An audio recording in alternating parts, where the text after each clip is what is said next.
오늘은 시편 31편 1절에서 9절 말씀입니다. 31편 역시 다윗이 기록한 말씀들입니다. 여러 번 자주 말씀드릴 수밖에 없는 부분이 시편에는 반복적인 용어들이 굉장히 많이 나옵니다. 또 상황에 따라 물론 다를 수도 있겠습니다만은 대부분 다윗이 기록한 부분에 있어서 다윗은 하염없이 평탄하고 기쁘고 즐거운 삶을 산 건 아닙니다. 많은 고난과 역경이 있었고 주변에 원수들이 많이 있었던 것이죠. 그런 가운데 얼마만큼 주님께 자신을 드리고 주님을 얼마나 또 신뢰했는가를 말씀해 줍니다. 오늘도 이제 신뢰라고 하는 단어가 좀 많이 나오고 있는 부분인데 강조점을 좀 여기다가 다윗은 두고 있네요.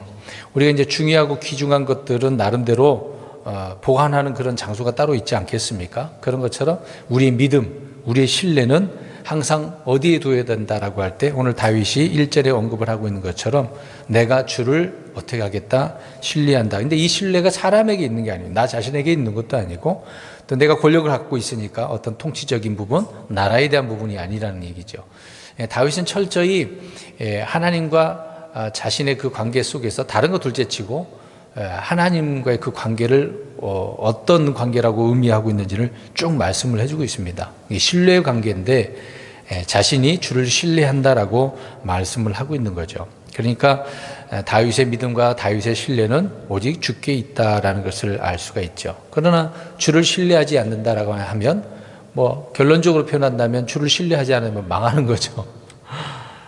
그만큼 우리가 얼마나 주님을 신뢰하는가 안 하는가 그 차이점은 결과적으로 드러나면은 살아남느냐 죽느냐 망하느냐 아니면 망하지 않느냐 그게 큰 차이가 되겠습니다. 그러니까 우리는 사람에게나 때로는 어떤 불확실한 재물에 신뢰를 두면 안 된다. 그런 것들은 다 헛되는 것이고 없어져 버릴 것 아니겠습니까?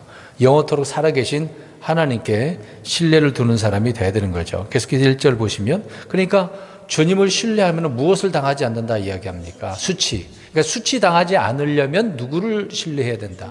그러면 반대로 사람을 신뢰하면 무엇을 당할 수 있는 거예요? 수치를 당하는 거예요. 대부분 사람은 내가 정말 믿을 만한 사람이라 할지라도 어느 시점에 가보면 배신을 당할 때가 너무도 많습니다. 믿는 도끼에 발등 찍힌다라고 하는 말처럼 사람 믿을 수 없는 거거든요. 아무리 우리가 이제 주 안에서 형제고 사랑하는 관계고 자주 보는 그런 관계를 할지라도 사실 믿을 수 없습니다.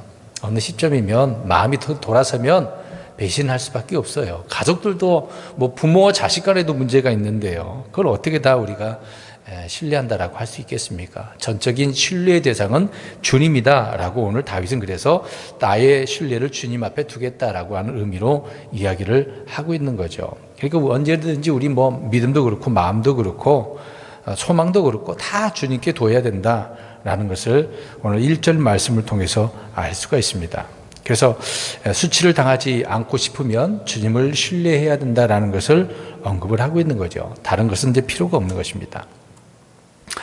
또 이제 1절 후반절에 보면 주의 의로 나를 구출하소서라고 이야기하고 있습니다. 이제 구출, 이제 구원이라고 하는 그런 단어죠. 특히 구약 백성들은 구출, 구원 그러면은 혼의 구원보다도 무엇이라고 그랬습니까? 어떤 육신적인 부분, 어떤 건강적인 질병의 부분, 그리고 기근, 전쟁, 많은 어떤 환경적인 그런 부분을 말해주고 있는 것입니다. 더군다나 다윗의 주변에는 원수들이 많이 있었으니까 다윗에게 어떤 고난에서든지 원수들의 손에서든지 그런 구출을 이야기를 하고 있는 겁니다. 그러나 이제 그런 구출을 하나님께 요청을 하는 데 있어서 사람이 구출하는 게 아니라 주님이 구출하는데 오늘 무엇으로 나를 구출해 달라고 이야기합니까? 주의 의라, 사람의 의도 아니라는 거예요. 의로 옳은 거잖아요. 하나님 항상 올바르시니까. 그러니까 다윗은 어떤 율법적인 의도, 자신의 의도 아니라 주님의 의로 나를 건져달라라고 말씀을 하고 있는 거죠. 아브라함은 믿음으로 의롭게 됐다고 하지 않았습니까? 우리는 우리 죄에서 구원받는 것, 구출받는 것은 우리의 힘으로 되는 건 아니잖아요. 우리는 어떻게 구원받습니까? 믿음으로 주 예수 그리스도를 믿음으로 말미암아 은혜로 구원받는 거죠. 그러니까 나의 어떤 행위라든지 내 성품이 좋아서도 아니고 인격이 좋아서도 아니고 내가 가지고 있는 것이 많이 있는 것도 아니고 내가 선한 어떤 일들을 많이 한다고 해서 구원받는 게 아니다라는 거죠. 항상 다윗도 오늘 고백하고 있는 것처럼 주의 의로 어떤 것이든 뭐 환경적인 것이든 아니면 혼적인 혼에 대한 문제든 주님의 의로 주님을 통해서 우리가 구원받는다. 그러니까 항상 주님이 아니면은 구출을 받을 수 있다 없다라는 것을 알 수가 있습니다. 이런 단어들을 통해서 말씀들을 통해서 우리는 오직 구원은 누구에게 있다? 주님께 있다라고 하는 부분을 늘 기억해야 될 것입니다.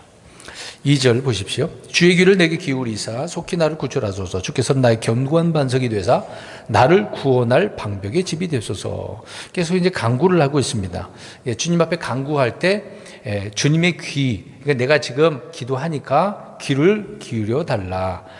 얼마나 다윗이 부르짖었겠습니까? 간구하고 기도하고 울부짖으면서 부르짖으면서 그렇게 기도했겠습니까? 근데 때로는 하나님께서 아무리 부르짖어도 듣지 않으시는 경우가 있잖아요.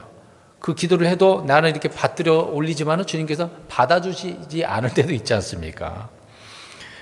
그런 받아주지도 않는데 할 필요는 없는 거죠. 사실상 우리가 알다시피 사무엘이 사울 왕을 위해서 하나님이 이미 버렸다고 말을 하고 있는데 계속해서 기도하잖아요. 근데 하나님 뭐라 그랬어요? 야, 나 이미 버렸는데 더 이상 기도하지 마. 그래봤자 네 기도 안 들어줘라고 하는 거죠. 이게 아무리 위대한 사무엘 같은 경우에도 하나님 앞에 기도하면 다 들어주시는 그런 분 아니겠습니까? 그럼에도 불구하고 하나님은 어느 부분에 있어서 사울을 위해서는 안 들어주겠다라고 하는 것입니다. 그러니까 사울이 어떻게 살았기 때문에 악하게 살았죠. 말씀을 우습게 여겼지 않습니까? 그럼 이렇게 생각해 보세요. 저도 마찬가지고 우리 성도님들도 중보기도라고 하는 것을 하잖아요.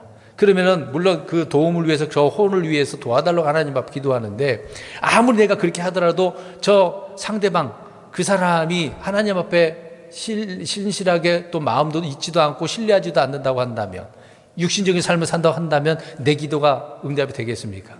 안 되는 거죠. 될 수가 없는 겁니다. 그러니까 받지 않으시는 듣지 않으시는 그런 기도가 있는 거죠. 다윗도 마찬가지로 잘못한 거 있어서는 하나님이 당장 안 들어주지 않겠습니까? 빨리 회개를 하고 돌아서든가 그러면 용서해주고 잘못한 걸 혼내는 거 혼나는 거고 하나님께서 긍휼을 베풀어 주시는 거겠죠. 어찌됐든 간에 다윗은 지금 신뢰하면서 이런 수치를 당하지 않기 위해 주님 기도합니다. 내게 귀를 기울이셔서 잘 들어주세요. 응답해 주세요. 그렇게 말을 하면서 속히 들어달라라고 이야기합니다. 속히. 보세요. 이제 속히 금방금방 하나님께서 응답해 주시면 얼마나 감사하겠어요. 말로 표현할 수 없어요. 날마다 기쁠 거예요. 오늘 기도하면 또 바로 오늘 내로 그냥 기도만 응답이 됐다고 생각해 보세요. 정말 감사한 일이죠. 근데 그것이 안 되면 얼마나 언제 주님 들어줘요. 그러다 보면 때로는 응답이 안 되니까 포기를 하는 경우가 굉장히 많지 않습니까? 이런 부분에 있어서 우리는 그래도 언제까지 기도해야 되죠? 응답될 때까지 해야 되는 겁니다. 아무튼 그래서 주님 앞에 귀를 기울여 달라 이런 부분도 있겠죠. 그래서 주님의 내 목소리를 주께서 들어주시고 응답해 달라고 그렇게 말을 하고 있는 겁니다.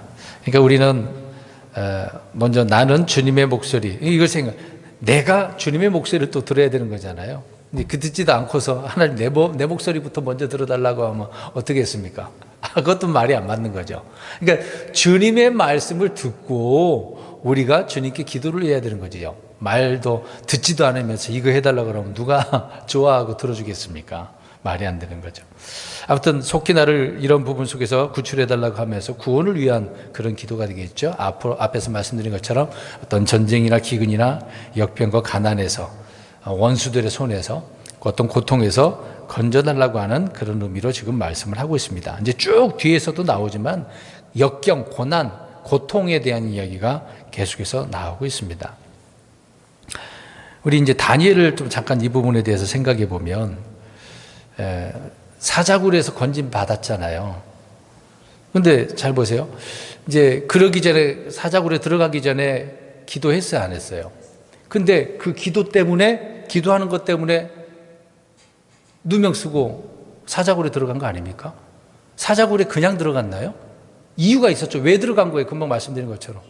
그러니까 다른 그 통치자들이 다니엘 참 미워. 하는 것보다 너무 잘해.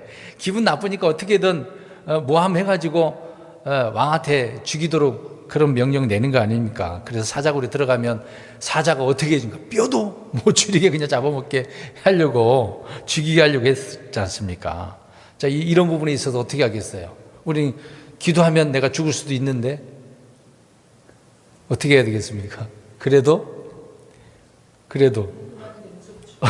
사실 다니엘이 기도하다가 누명 쓰고 잡혀 들어갔지만 계속해서 주님 앞에 뭐 기도 안 했겠습니까? 들어가도 주님은 어떻게 하실 분인 줄 알고요. 구출해 주실 분 알고.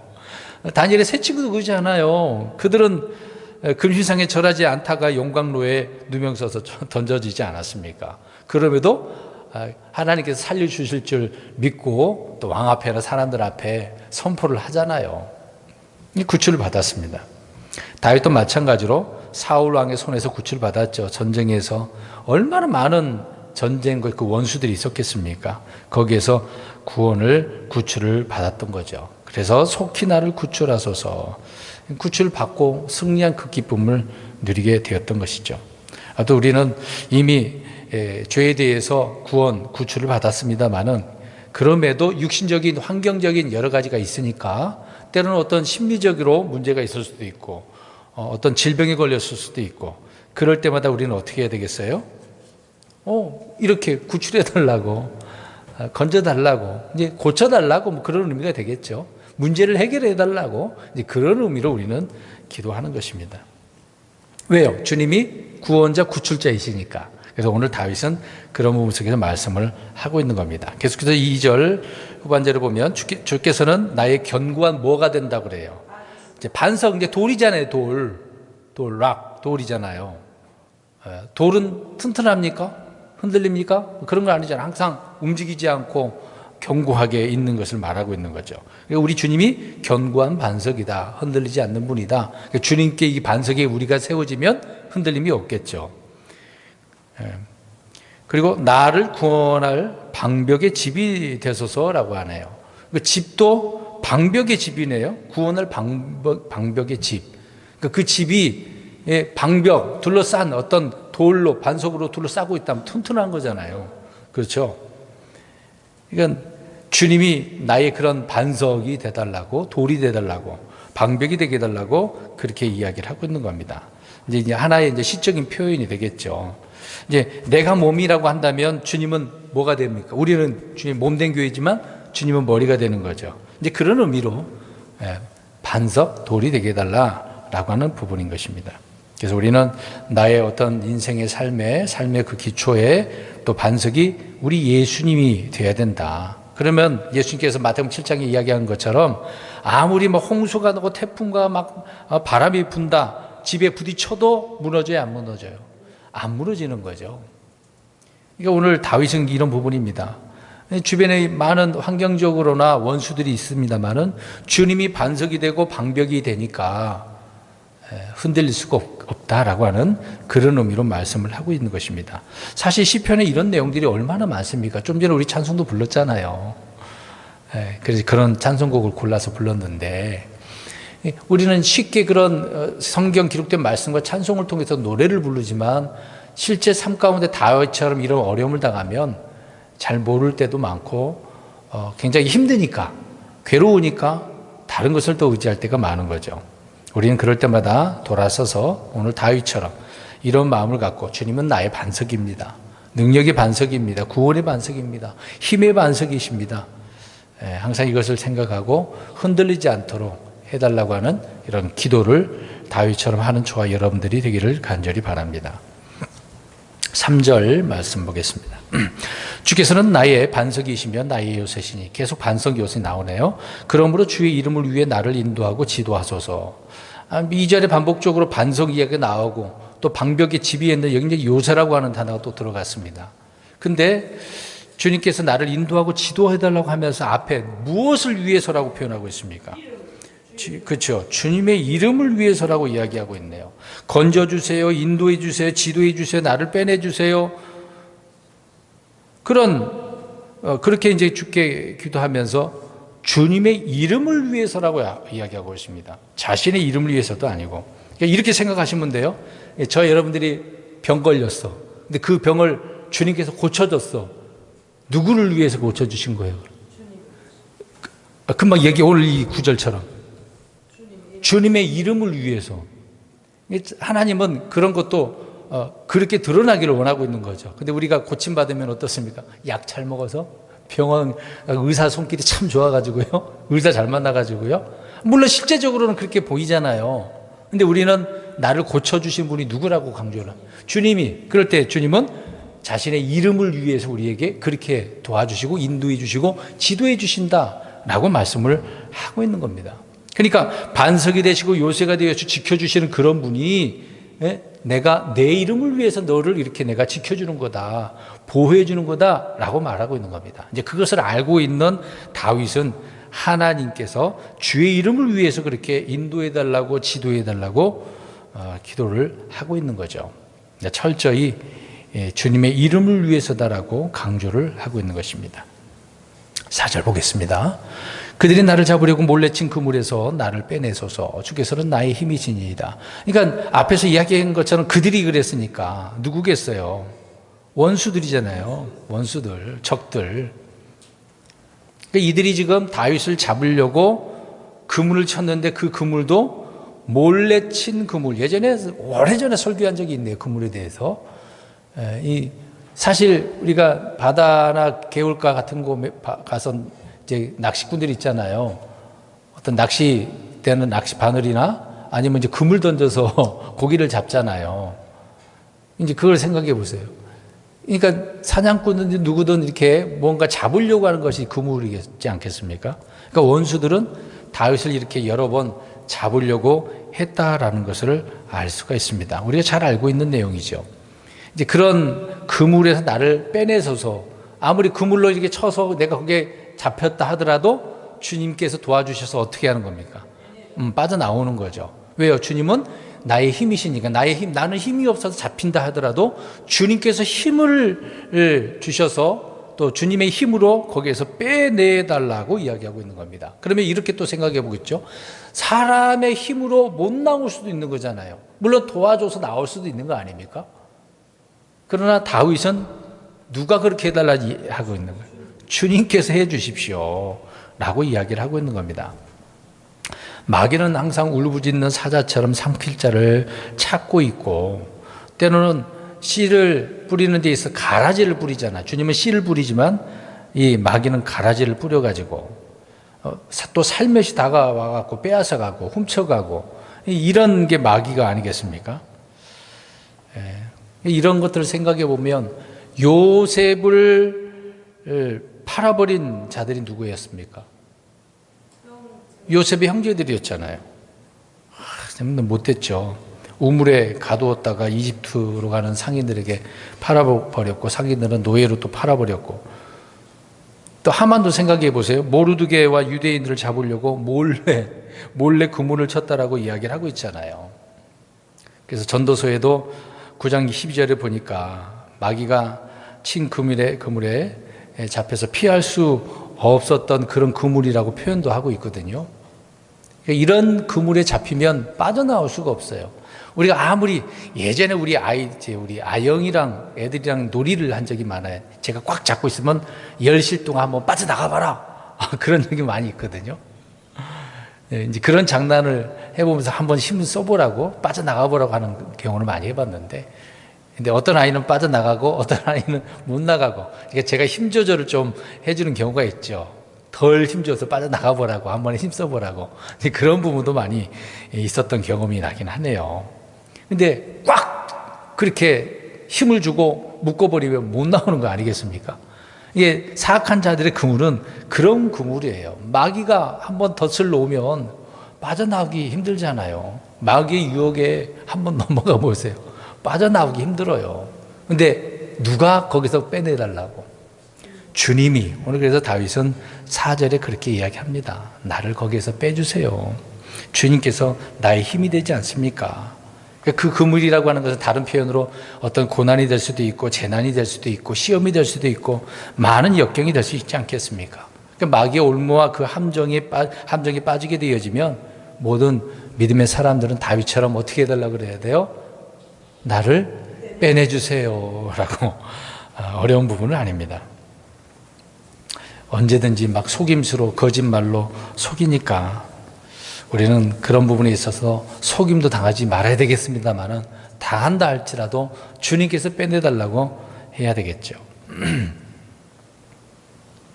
우리 잠깐 이 부분을 보면 그물을 친 그들이 누굴까? 거기에 걸리는 자는 누굴까? 잠깐 좀 찾아보겠습니다. 시편 140편 5절 한번 가보겠습니다. 시편 140편 5절 140편 5절 시작. 교만한 자들이 나를 잡으려고 올무와 줄을 숨겨놓고 길가에 그물을 치며 나를 잡으려고 덫들을 놓았나이다. 그러니까 그물을 치는 자들은 누가요? 교만한 자들이라고 이야기를 하고 있네요. 그 다음에 에스겔 32장 3절 한번 보겠습니다. 에스겔 32장 3절. 성도들이 세상과 육신을 따르게 되어지면 주님께서도 그물 쳐버리신대요. 이 교만한 자, 나쁜 놈들도 이렇게 그물을 치는데 하나님도 그물 치신대요. 3절, 32장 3절 시작. 주 하나님께서 이같이 말씀하시느니라. 그러므로 내가 많은 백성의 무리와 함께 내 그물을 내 위에 치리니 그들이 내 그물로 너를 끌어오리라. 아멘. 이스라엘 백성들이 하나님의 말씀에 순종하지 않으니까 어떤 다른 나라 왕들을 통해서 이런 그물을 쳐버린다라고 하는 의미가 되는 거죠. 그렇게 심판하겠다라고 말씀들을 하고 있는 겁니다.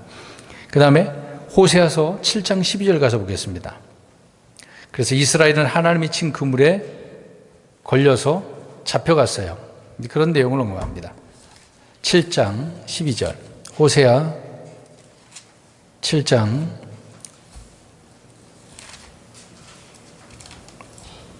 12절 시작. 그들이 갈 때에 내가 내 그물을 그들 위에 쳐서 하늘의 날짐승들을 잡듯 그들을 떨어뜨리며 그들의 외중이 들은 대로 그들을 징계하리라. 말씀드린 것처럼 이스라엘이 그렇게 잡혀서 심판을 당하는 겁니다. 이 부분에 대해서 한 가지만 더요. 하박국서 1장 15절 보시기 바랍니다. 하박국서 1장 15절 1장 15절 17절도 읽어볼게요. 15절 시작. 그들이 낚시로 저들 모두를 끌어올리고 자기들의 그물로 저들을 잡으며 자기들의 끄는 그물로 저들을 모으고는 그런 까닭으로 기뻐하고 즐거워하나이다. 17절. 그러므로 그들이 자기들의 그물을 비워대고 계속해서 민족들을 아끼지 아니하고 죽여야 하리. 잡아서 죽이는 거죠. 왜 이거는 아시리아, 바벨론, 페르시아, 로마로 인해 계속 금신상 생각보면 알 수가 있잖아요.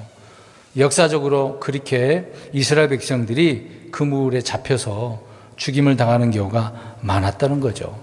사악한 자들이 하나님도 그물을 놓지만 거기에 걸린 자들이 누구예요? 이스라엘 백성들. 또 그리스도인이 될 수 있는 겁니다. 마귀가 쳐놓은 그물에 걸리는 사람들이 많이 있습니다. 주로 육신적인 일들 때문에 그러겠죠. 그럴 때 우리는 다윗처럼 나를 빼내달라고 기도해야 되는 것이다. 5절 오늘 시편 31편 5절 읽겠습니다. 주의 손에 내 영을 맡기나이다. 오 주 진리의 하나님이여 주께서 나를 구속하셨나이다. 다윗은 내 영을 누구에게 맡기고 있습니까? 주의 손에 맡깁니다. 이게 우리가 맡기는 걸 잘해야 돼요. 은행에 맡기는 것보다도 은행은 안전하다고 하지만은 안전하지는 않거든요. 사실상 주님의 손은 권능의 손이기 때문에 놓치지도 않고요. 우리는 주님을 놓칠 수는 있어요. 주님이 우리를 잡으면 안 놓으시는 거죠. 그러니까 그 손에 내 영을 맡깁니다. 왜? 내 영을 주께서 지으셨으니까. 사실 우리가 아담을 통해서 어떤 이제 영적인 교훈이 될 수 있겠습니다만은 하나님과 단절됐잖아요. 왜 그러냐면 그 당시에 이제 문제는 영의 문제가 되지 않겠습니까? 그래서 그 부분을 주께서 바로잡기 위해서 오늘날 이제 신약적인 교리로 표현한다면 영은 거듭나야 되는 거죠. 거듭난 영으로 우리가 영과 진리로 하나님을 섬길 수 있는 거잖아요. 그런 부분에 있어서 우리는 내 영을 주님 손에 맡기는 사람이 돼야 된다. 이제 뭐 우리는 내가 뭘 하든 간에 내 영은 이제 주님의 것이고 주님 안에 있으니까 흔들림이 없겠죠. 물론 그렇지만 하나님께 뭔가 맡겨야 된다. 그것은 나의 영을 맡기는 것처럼. 우리는 이 부분에 있어서 주님 앞에 뭔가 맡기는 거, 그냥 이것도 맡기고 저것도 맡기고 많은 것을 맡길 수도 있겠습니다만은 오늘 다윗은 내 영을 맡깁니다. 그래서 오 주 진리의 하나님이여 주께서 나를 구속하셨나이다. 그러니까 주께 맡겼더니 주님께서 어떻게 하셨어요? 구속하셨다. 이제 구속이라고 한다는 것은 제 값을 치른 건 아니겠습니까? 그러니까 여기에서는 고난에서 구속하셨다. 거기서 건져주셨다. 그런 의미로 말씀을 하고 있는 것입니다. 그러니까 구약 성도들의 입장에서 표현한다면 그들은 어떤 속박에서 포로에서 종에서 풀려나는 것처럼 그런 의미가 되겠죠. 다윗의 입장에서는 원수들의 칼에서 원수들의 손에서 구속받은 거다라고 말을 하고 있는 겁니다. 저 여러분들은 죄에서 구속받았는데 그 죄에서 구속받은 것은 그 값이 뭐라고 그랬습니까? 예수 그리스도의 피값이다라고 말하고 있는 거죠. 그러니까 이런 부분에 있어서 좀 다른 부분이 될 수 있겠습니다만은 어찌됐든 간에 다윗은 이런 고난에서 구속받은 것을 5절 말씀에 언급을 하고 있는 것입니다. 6절 보겠습니다. 내가 거짓되고 헛된 것들에 관심을 두는 자들은 미워하였으나 주는 신뢰하나이다. 앞에서 신뢰했다라고 하는 말씀드렸으니까 그것은 또 언급을 하지 않겠습니다만은 다윗은 관심을 어디에 두었는가라는 것을 또 설명을 해주고 있네요. 그러니까 거짓되고 헛된 것들에 관심을 두지 않고 그들을 미워할 뿐만 아니라 그 관심을 누구에게 두는 거죠? 주님께 두고. 그러니까 이들은 미워하지만 하나님은 살아가는 입장 아니겠습니까? 다윗은 바로 이런 문제를 언급을 하고 있네요. 어려운 부분은 아니라고 생각되어집니다. 6절은요. 그러니까 헛된 것들에 관심을 둬서는 안 된다. 그러면 사악한 자들은, 교만한 자들은, 육신적인 사람들은 무엇에 관심을 두는 거예요? 헛된 것. 헛되다라고 할 때는 사람들의 입장에서는 이건 영원하다, 좋다 그렇게 생각을 할 거 아니에요. 주로 우상들이 헛되는 것이고 재물이 헛된 것이고 사람의 힘이 헛되는 것이고 그런 의미로 지금 말씀을 하고 있는 것이죠. 그래서 이런 헛된 것들, 거짓된 것들에 관심을 난 두지 않겠습니다. 그러나 그들은 그런 데에 관심을 두지만, 그러니까 그렇게 관심을 두니까 그런 자들은 나는 미워하겠다. 사실 우리 주변에 거짓되고 헛된 것에 관심을 두는 사람들 얼마나 많아요.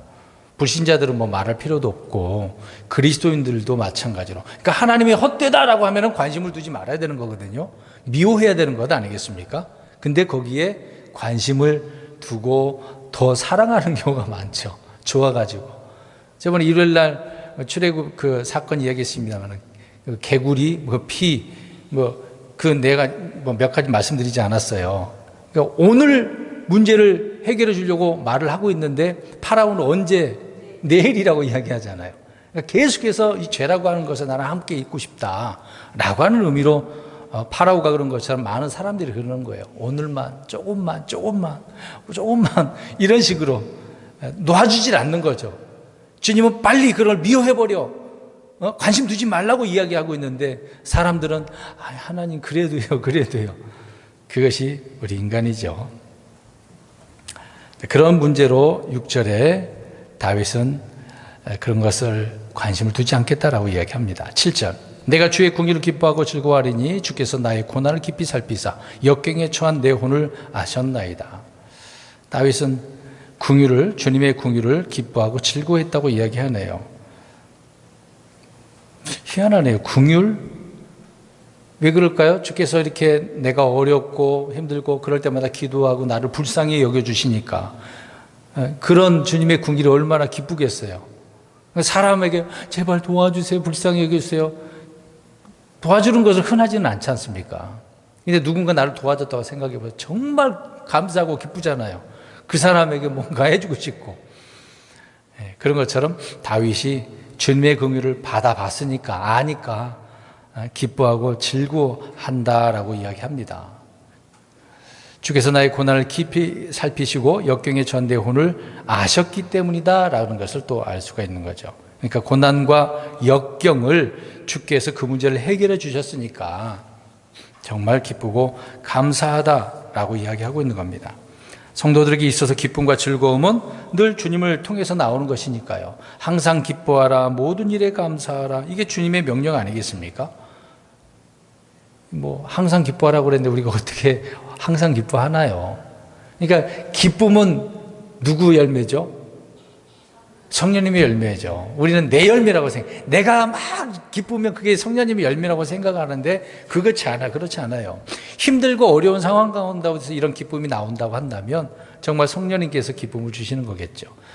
다 같이 좋을 때는 다 기쁘겠죠. 누구나 그런 거 다 누리는 거 아닙니까? 근데 할 수 없는 것 가운데 이렇게 기쁨이 즐거움이 있다라고 한다면 내가 그렇게 한 것이 아니라 내 안에 계신 누구요? 성령님을 통해서. 그래서 주의 기쁨이다라고 말씀을 하고 있는 겁니다. 이런 부분에 있어서 다윗은 자신의 사정을 다 이야기하는 거예요. 주님은 그 사정을 다 아시는 것이죠. 다 살펴주시는 분이다라고 이야기하고 있는 겁니다. 사실 우리는 숨는다고 이야기하지만 무서워서. 아담이 죄 짓고 어떻게 했어요?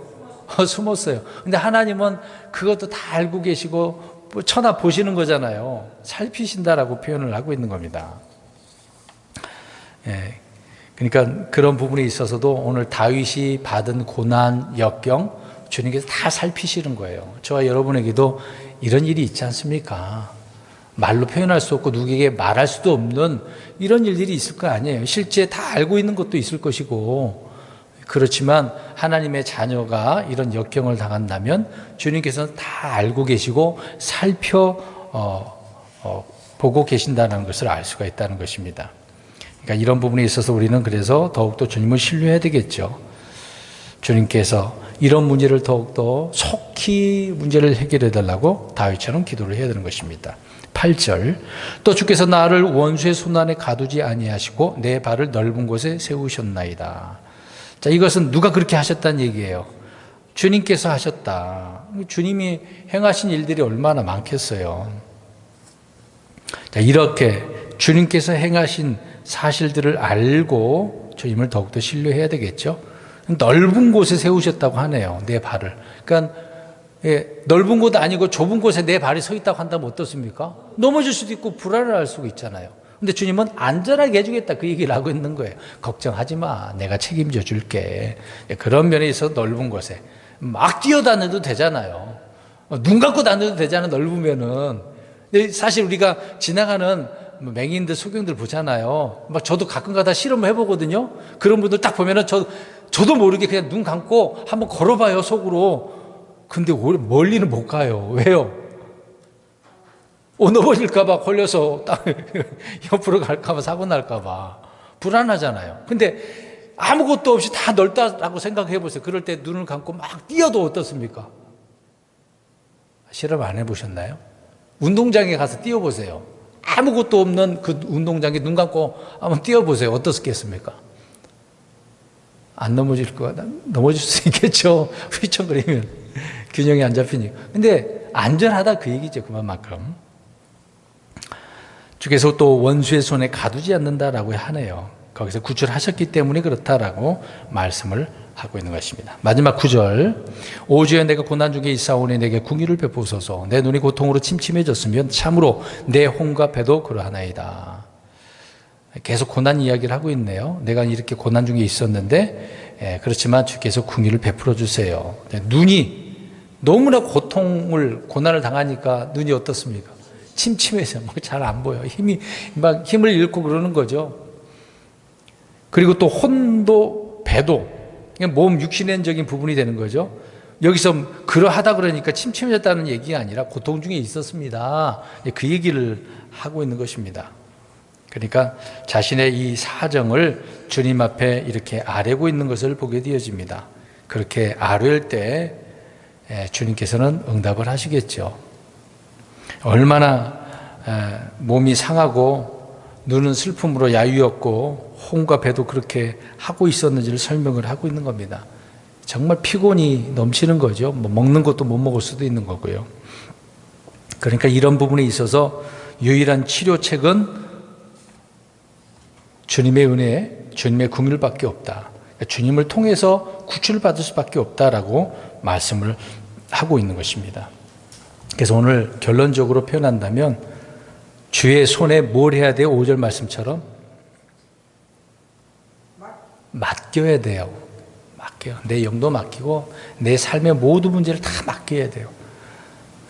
내가 해보려고 하지 말고, 물론 이것도 하고 저것도 하고 내가 하는 일은 내가 하는 것은 사실이에요. 그렇지만 그런 가운데서 주님 맡깁니다. 계속 속으로 생각을 하면서 주님 도와주세요. 구출해 주세요. 이거 맡깁니다. 내가 할 수 없는 부분이 있습니다. 도와달라고 해야 되는 거죠.